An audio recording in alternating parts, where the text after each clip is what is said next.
Via.com Foundation continues with its charity work in Chikomba East constituency, with the Chiedza Taruona of Ward 23 being the latest one to receive groceries and clothing items. Dedicated members of Via.com religiously pay their subscriptions, which help in these donations. Councillor Brilliant Manyewe, who was part of the program, highlighted that the disadvantaged in the community need to be equipped with the different projects to assist them in their livelihoods even after donations.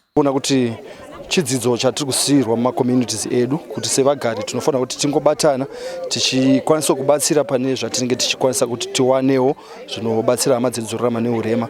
Saka seVia Foundation ndaingoti dai zvaibvira paida kuti paitwe maprojects anonge achiitirwa vanhu vanorarama neurema, asi maprojects achiitwa anenge achida kuti ange achimonitwa zviri tight, kuitira kuti nguva nenguva maresources agone kupemita kuti vanhu vapiwe vese panguva imwe chete. Zvinogona kuti macommunities zvigozoisa nhau yeruvengo.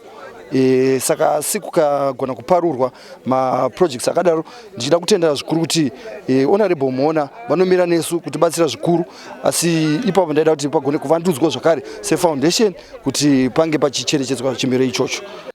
Headman Mukanda Tsama thanked Via.com Foundation for their generosity, which will create a more inclusive community. Kupa kwavo zviri kuti kuwana, asi kuti rudo rumwe mavo ndoro rwaita kuti vabatsire.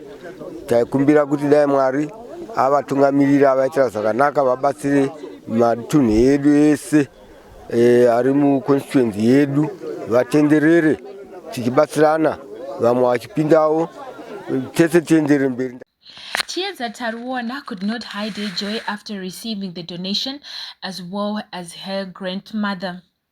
Ini ndinongopa kutenda nezvaitwa pano muzuva ranhasi, ndichiti maita henyu veVia, musangoitire ini bedzi, itirai vamwe vese. Ndinotenda nezvandaitwa pano neveVia. Zvinhu zvandinotenda zvandanga ndisingafungire kuti zvingaite saizvozvo. Ndinokumbira kuti vose vauya veVia Mwari avaropafadze, vapa vese Mwari avaropafadze. I'm Farida Mtumbranzo reporting for Via.com in Rutanira, Chikomba East constituency.